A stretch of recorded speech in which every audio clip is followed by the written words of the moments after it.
Yay! Hello.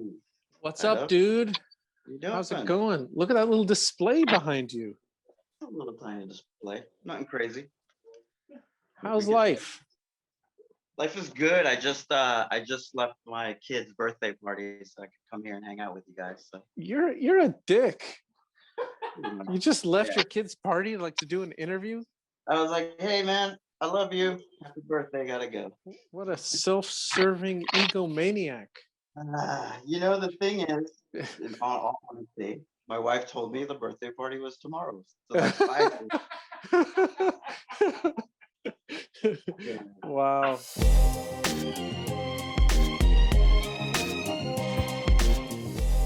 So for the people who don't know who you are, can you just introduce yourself? Yeah, I am Carlos, also known as MocToys. I've been doing this for like 7 years, I think, in the bootleg scene. Yeah, that's me. And so not only were you one of the early adopters of this, when did we carry your first exclusive? Which was the first exclusive? Was that the Tuscan Jones? Yeah, I think 2014. 2014. I think Man. 2014. DKECON, yeah. Seems like forever ago, doesn't it? Because it was forever ago. Because it was. Because there was probably like 20 bootleggers around at the time. And right. now there's 500 or so. So tell me, the name MocToys. So like in the toy collecting world, like MOC means mint on card. Correct. Yes. Right. Yes. But it's also like a mock toy, like a faux fake kind of toy. Is that a play on words? So I remember hearing that somewhere in some Suck Lord interview or some Suck Hour, where I think you suggested that, and then I suggested that. Well, I think because Suck Lord was trying to figure out like mock, like I think I wasn't even MocToys at the time. I was Mock Joe's or something like that. Right. And he was trying to like what does that mean or something. I think you kind of suggested that, and then. Oh, so I just assumed that it was like mock, like fake, like mocking. Yeah, like got mocking. it. But that wasn't your original intent.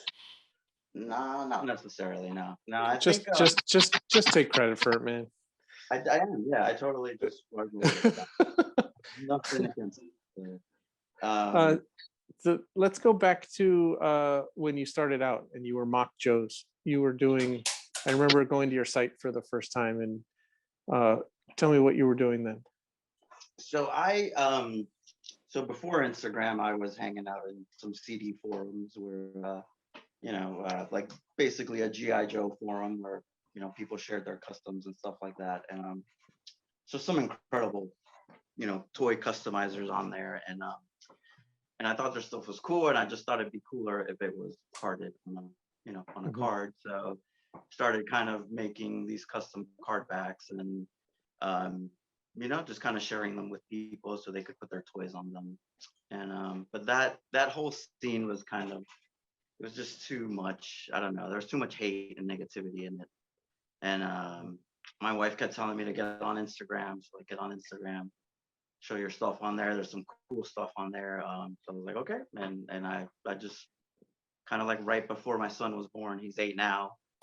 So right before he was born, I started putting some stuff on there, and that's pretty much it. That's history, that's where it all. I think the first figures I got from you, I think you had sold out, and I like begged you to make me more. I don't know what you thought of this guy that just like hit you up and was like nagging you all the time.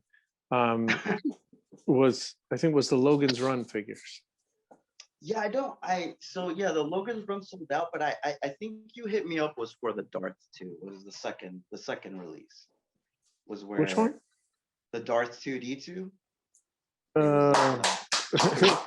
Jenky's giving you a clap. I think Jenky actually owns that. The Darth 2D2, was that the one on like the Droids card? Yeah, on the Droids card. Yeah. Right. Okay. That was the second release. Yeah, that was the second one. Yeah. And then what was the first?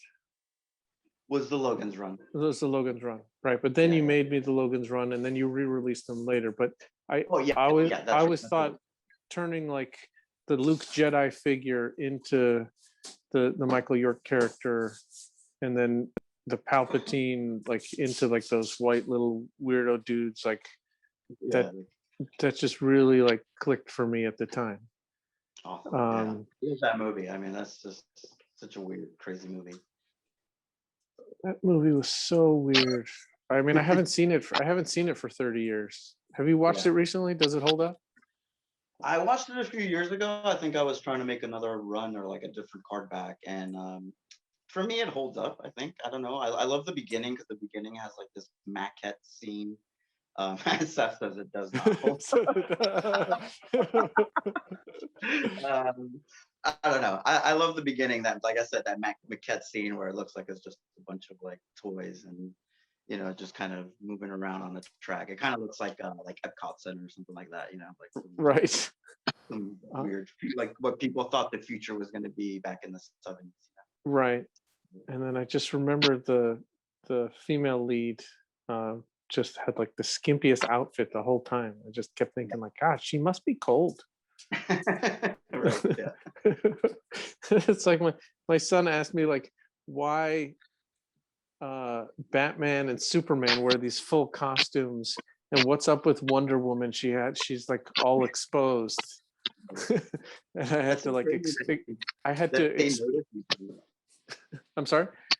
It's crazy that they notice these things. Yeah, I had to explain to like the little kid about what the male gaze is. It's like you'll understand when you get older. Yeah. So then so what came after that? After Darth 2? Yeah. I don't remember after that really, like what was. I guess it was Tuscan Jones. I guess that's what That's Tuscan Jones. I think I tried to get a hold of you and I called you. I might have spoken to Sarah.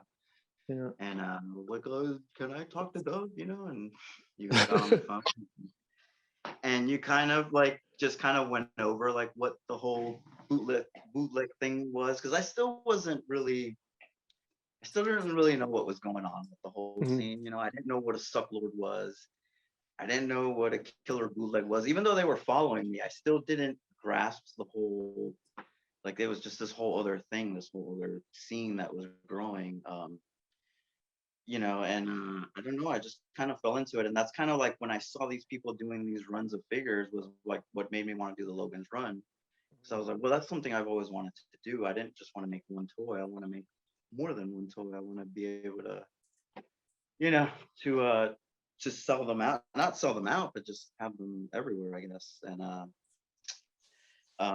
And so then Sucklord did one. He was doing these like wooden pieces, I think, where he was putting like comic book pages on them, and then he sure did the same thing that I did. And I just shared it. I was like, hey, this is cool, but I didn't know who Sucklord was. So, and he just unfollowed me. You said he unfollowed you? He unfollowed me, yeah. Like after I shared it, after I was like, hey, isn't this cool?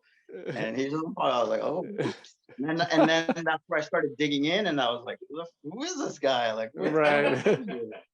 So and that's when I saw that he was on the that art show, that reality art show, and I started watching the episodes, and I was like, okay, and I started digging in more, and I was like, oh, I guess I must have stepped on his toes or something, and I spoke to you too about it. I think you had asked me, you were like, you had asked me something about Sucklord, like, are you okay, or are you mad or something? And I was like, no, I don't know wwho he is, like, yeah.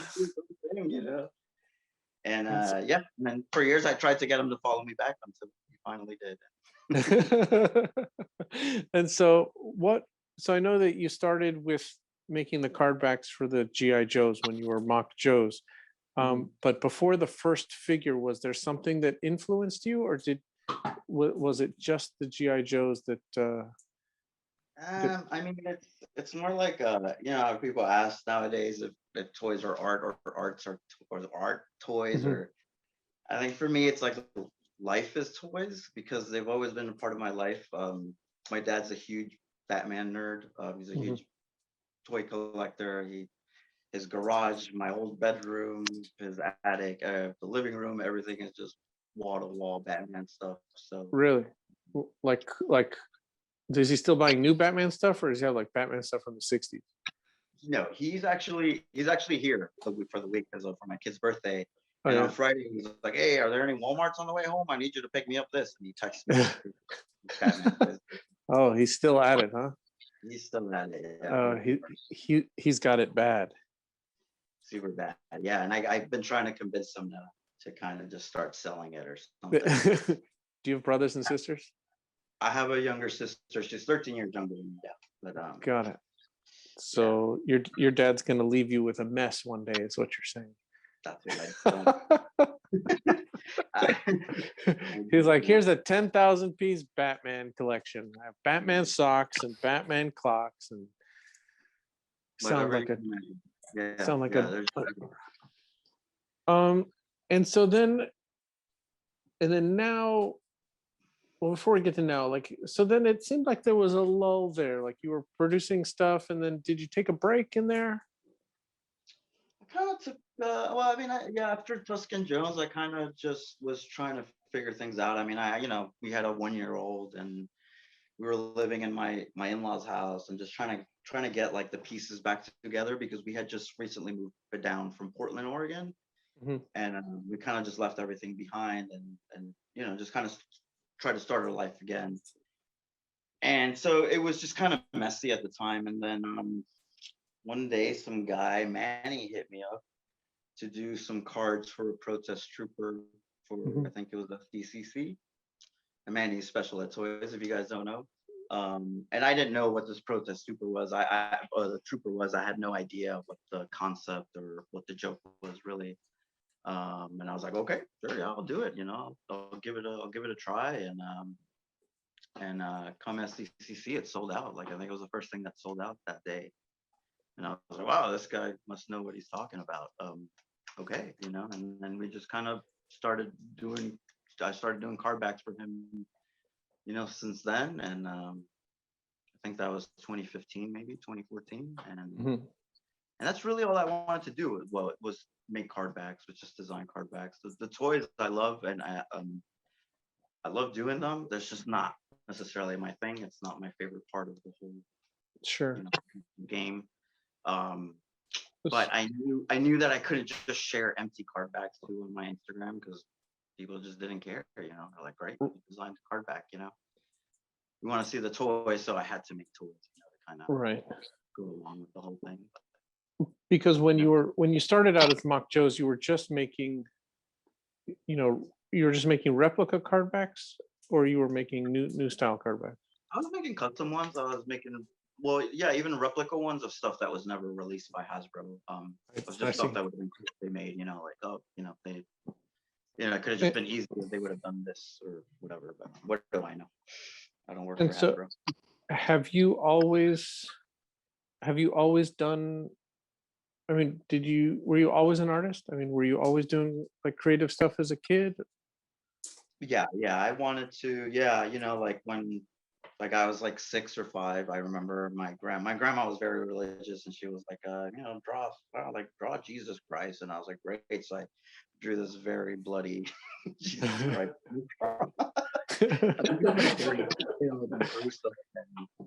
And I don't think she liked it very much, but I think that's when I kind of knew, like, I really like this drawing thing. It makes people, I don't know, it makes people upset. I guess it gives them some type of, it makes them react in a certain way. Do you still have that art? I wish I did. I don't know. Maybe her stuff. I don't know.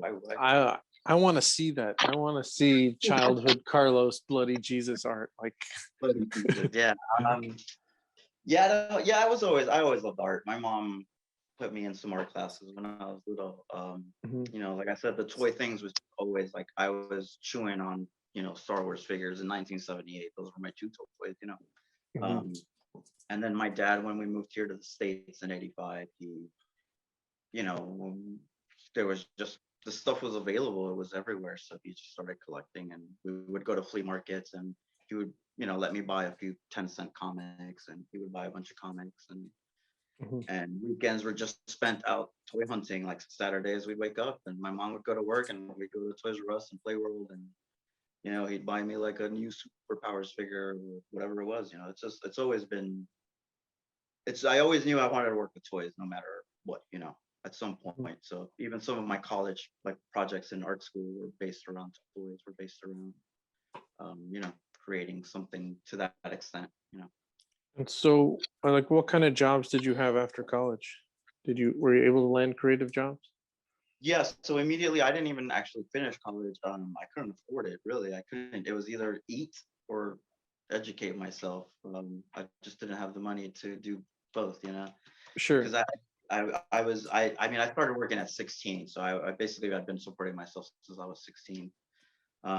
So that was just kind of rough. So when I was trying to decide what was I going to do, my buddy called me up. He was working at a flyer company designing flyers in South Beach, in Miami Beach. And I was like, hey, come down. They need somebody. Like, you know, we'll get you started, whatever. And I had no idea what I was doing, but that's pretty much where I got my start, you know, and then just bounced around from designing flyers to working at a pre-press and screen printing and, you know, everything related to design, I guess. So you never had any formal design training? Just a little bit at school, but none. That's amazing. And then currently, can you talk about your current job? What's up? Can you talk about your current job? Oh yeah. Yeah, my current job. So I work for a ruthless terrorist organization. I work for a firearms manufacturer. Yeah. Right, Um, but you're not making guns. I mean, tell them what you're doing. I don't. No, I don't make guns. So what I do, I work. The department that I work in is basically like a special. It's called a special markup, where we get things that don't sell, and then we kind of put lipstick on it and try to sell it back to the distributors or, you know, Mhm. whatever. But it is a, if I'm understanding it, it is a graphic design job, right? Yeah, no, it's actually one of the most creative jobs I've ever had in my life. It's I pretty much draw all day long. Like whatever they want me to draw, that's what I'm doing, you know, like So, it, something, when something is not selling, you're talking about the packaging. no, just the firearm itself. So like they could just be whatever, it could just be a type of you know, I don't really know a whole lot about guns either, but let's just say it's like a 9mm that's not selling. So Mhm. we will put some new paint on it or kind of design a grip with some type of like, I don't know, whatever, you know, I don't know, skulls or cows. Right. Whatever people like to shoot at, I guess. So are you the only one in that department, or are there many people? No, there's other people. So I work in the engineering department, which is kind of cool because you get to see how everything is produced and made. Um, you know, uh, there's other people, but it's just basically me and my supervisor who we kind of just collaborate on these projects. And then there are other usually distributors. Other distributors will come to us and say like, we want like a gun, but we want the grip, like where you hold the gun. We want there to be like a garter belt, and in the garter belt, we want there to be like somebody's hiding a royal flush or 4 aces or something. Wow, that's Yeah. pretty amazing. So, like, the other people that you work with, do they all have like degrees in graphic design and all that stuff? Um, yeah, no, well, I mean, I'm the only designer in my department aside from my boss. My boss he's more like an Mhm.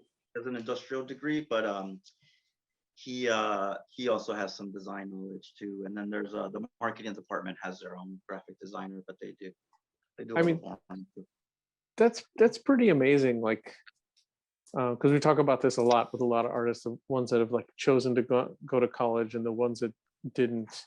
And, for you being forced really not to be able to because of the cost of it, and then to have just kind of learned as you went, and to this day, like, just, I mean, we can talk about all the stuff that you designed for us, but and the stuff you've done for Special Ed Toys and, like, a dozen other artists in the scene, um, but to have that job that you have now, with not really any formal training, and be like the one in your department who's responsible for the, and this is a pretty large gun manufacturer. This is not some place on the corner, right?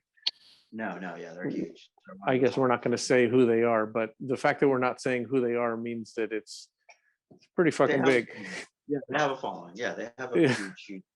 Yeah, it's not like, it's one of those where either people have a reaction when they hear the name, whether they hate it or they like it. It's a household name, we should say. It's a household name amongst people who know about that stuff. Yeah, Yeah. absolutely. It's not Glock.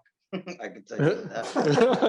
I don't think Glock is Since- American either. So, but yeah, it's even though the company I work for is not American, but So that might can we be a just show like, so you'd think that like, when you see this figure that like Ron English did this design, but no, Ron English did not, Ron English did that painting there, but this is all Carlos.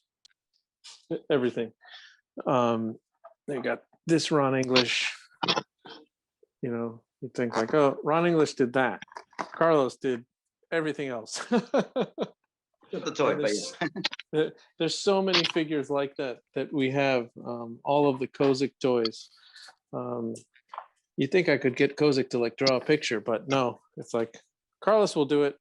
And No, I'm then grateful for that. Yeah, I mean, as long as he wants to be lazy or whatever, I'll do it. and then it's amazing because then I just show them back your art just to get approval, and they look at it and they go, oh, that's rad. So it was like I was trying to release the Fuckle series, which is the follow-up to the Suckle mini muscle figures, and still haven't released them yet. And I was just waiting on Kozik for years to do all the card art, and he did 1 out of the 10 out of the 15. And then finally I just like, you know what, I'm gonna hire this guy to do the cards and the money will just come out of your cut. And he's like, okay. And then we just keep sending him the art, and he's like, these are rad. That's awesome. They're so good. I just can't wait to release those. It just, the idea of running a Kickstarter right now just seems, I don't know. I'm gonna be honest with you. When I get down on myself, I look at those and they brighten up my day. The Fuckle cards. Football cards, yeah. Yeah, they're so good. I can't wait for everyone in the world to see them. Yeah. So, what's next for you? Is Don't this know. it? Is this it? Like creatively, like you got a creative job, you do other creative projects on the side. Like, I don't are you know. happy? I like Are just you, the card backs, like the like doing stuff for you for DKE. That to me brings me joy, and I don't feel like there's a lot of pressure though. At first there was. At first when you asked me to do the Fuckle stuff, you asked me to talk to Kazakh, and I sorry about didn't that. really want to. I was afraid that whatever he said would get in my head, and then it would, I don't know, it would kind of sabotage the whole thing. So I'm kind of glad that I didn't talk to him, and I still haven't. You're glad that you did not talk to him? Yeah, I think I'm glad. I think I still got to do my own thing, like I still got Right. to express myself how I wanted to without anybody getting in my head, Sure.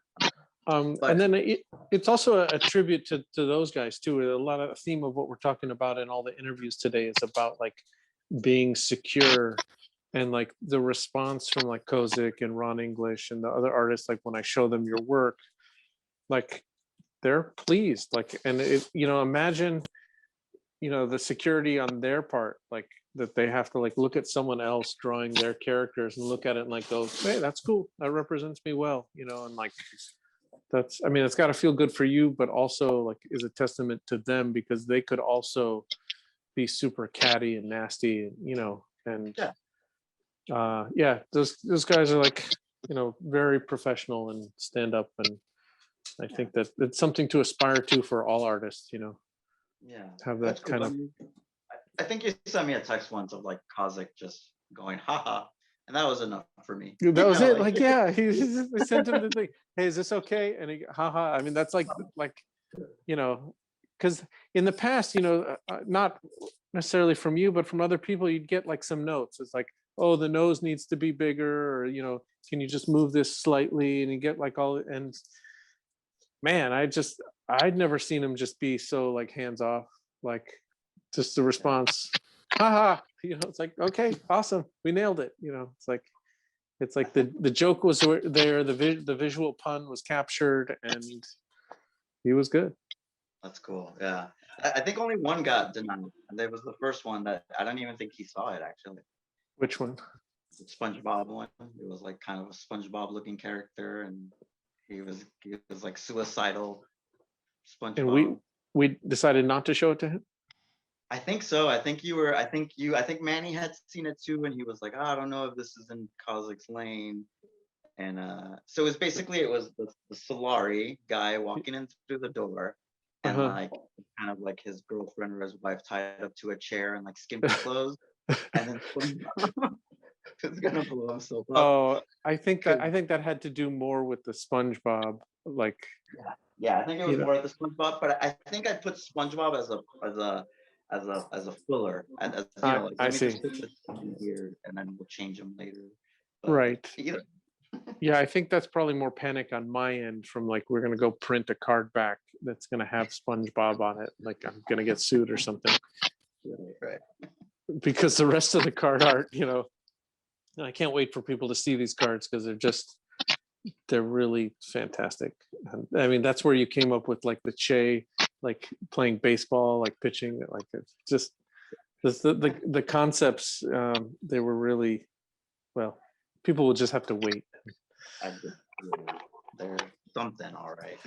Yeah. All right, dude. Well, I really appreciate the time. Thank you so much. It's been a pleasure watching your career grow, watching you like do all of this great work, and the fact that you take pleasure out of doing it, and just feel so satisfied is very different than the angst-ridden people I'm used to dealing with. So, all right, dude. Have a good one. I'll talk to you soon. Guys, thank you, Doug. Enjoy the party. Take care. Take care.